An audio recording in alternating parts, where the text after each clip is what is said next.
Prince also see do ewo wager na Adom Trotro e hon wo hwe de free. Prince what ye nkan yentie de womanfo nso e ka de fa ho. Yeah, Adom Trotro twegu live every wager junction baby a taxi for no womo ye womo adwuma e wa ha no womo motime nchen e taxi drivers ye ne omo di nkomo e de afa emprewanyin sen a e kosro 10.6%. Institute of Statistical, Social and Economic Research and a betu dwa e de ne ma emprewanyin sen e kosro de e ma ne ba eja da ase dia mimi hu ne se ana me madwen kire ne se ade a ema saa emprewanyin sen no eba ewo ye mamu no eye bibi ti se nkwala sabi o mawofo entini wo mani nyeden enhwe wo mu yi eno so ye ade ba ko a edi nkwala ninya eno kura twemu a nkwala no eye nkwala bi a oflate ne se wo wa mo wani anko wo mo ho a wo mo sei eba ne saa yenso mrantie ya bai sabi ye ni afifi kakra ye nimde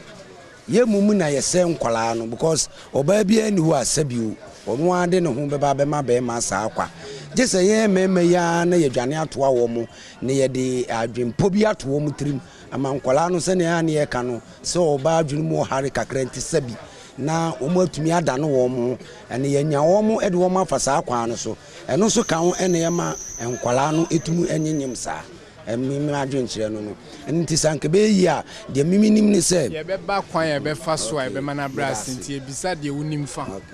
yo your friend say Armstrong save life kakra me kanka on say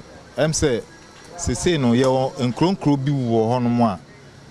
omo ma kwan ma enkola no ye wale wo mo ti say wadu 15 years 14 years na ya ware ya china ma ware ube unse papa kokora na oni akola 14 years awale akola no hu bla bia bo onu ba bia wo say even no ware enso ya china ma ware obenyinsen obewo ube un nkola ne nanam honum ye wo enkro bebre wo Ghana hanum a saa de ne ekoso wo hu e basa na e ma oman no ye bre because adwuma a e wo oman no enso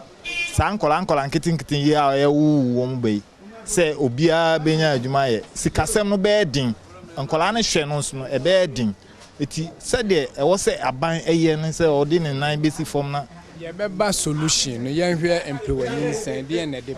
yo we de Adom TV Adom asepa ene sa akonya kese modama yen employee sen de e ha oman ankasa na se hwe so ahunu mu a eno ma bebre na ma employee sen de ekoso ye bibi ti se bia single parenting ye wo marriage divorce broken homes na mahodo bebre but to me kasa me personal research am yama ye no the word human right cause more harm than good to we Africans I didn't tell me kanisa and there's a akola 16 years even 14 15 16 17 18 as parent no unni control the akola ne so what ase ekoba ne sa no a entete ye so de ma akola no so ehu so de ma akola no ne trimpo bi so de ma ne no enne wiase ebo nkola ho ban esen awofo no enne awofo ni control akola so ndi akola no onya 16 years no wa for ne tedu eden asoa baby ope no eden okọ anyonko ahodo ope no ho eden ebo enne wo ye parent asa wo hwe akora kura mpo a sabi anhwe ne ye ya obenya aban eden amani asem so ngo inte kama say we Africans and say Ghana no ya adapt a western world o culture more than ye culture sen kedi ye di che ye nkola na nkola be ye de ebenya entete pa no inte ne say nkola no omo pe no de omo bibia inte me de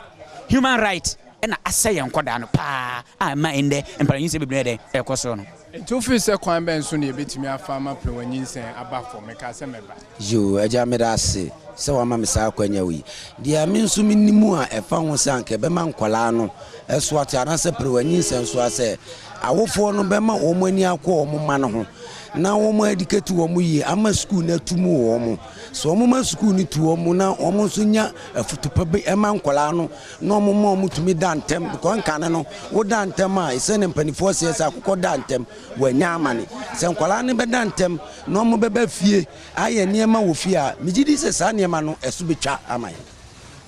yo was a child education also more on sexual aspect no because enkola no omu nim omu control sexually entina wo fo no timi church omu a kwan be fa so abi a sebi akola benya ne menstruation